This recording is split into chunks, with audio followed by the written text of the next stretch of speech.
শুভ সন্ধ্যা সবাইকে। সবাই কেমন আছো? আশা করি ভালো আছো। রোজকার মতো আজকে নতুন আরেকটা রেসিপি নিয়ে এসেছি, মিক্সড ডাল। যার জন্য প্রথমে প্রেসার কুকারে নুন, হলুদ, জিরের গুঁড়ো একটু দিয়ে যে মিক্সড ডালটা পিছিয়ে রেখেছিলাম, মিক্সড ডালটা দিয়ে প্রেসার কুকারে সিটি দিয়ে দিলাম 10টা থেকে 12টা। কুকারটা এক সাইড করে রেখে দিয়ে এখানে তরকার জন্য রেডি করছি। মিক্সারে আদা, রসুন, পেঁয়াজ, কাঁচা লঙ্কা সব একসাথে পেস্ট করে নিয়েছিলাম। কড়াইতে সামান্য তেল দিয়ে যে আস্ত ফোড়ন দিয়ে লং, এলাচ, দারুচিনি, তেজপাতা, শুকনো লঙ্কা, একটু জিরে, আস্ত জিরে দিয়ে পেঁয়াজ কুচি দিয়ে ভালো করে ভাজা ভাজা করে নিলাম।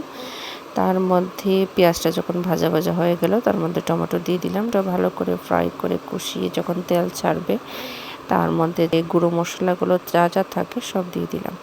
এইদিকে দেখো রুটিটা বানানো হচ্ছে, এটা পরোটা বানানো হচ্ছে লেয়ার দিয়ে। আমার হাজব্যান্ড সেইভাবে বানাতে পারে না, তো যাই হোক উনি ট্রাই করেছে। কিছু কিছু হাজব্যান্ড তো এটা ট্রাই করতে চেষ্টা করে না, তো পারে না, তারপরেও ট্রাই করছে।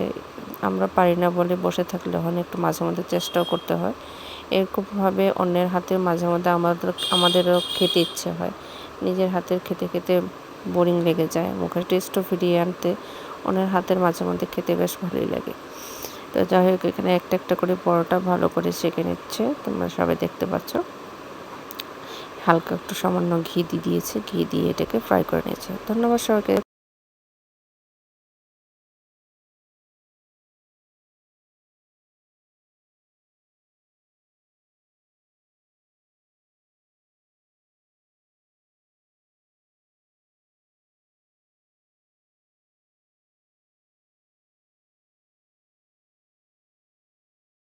পাশে থেকে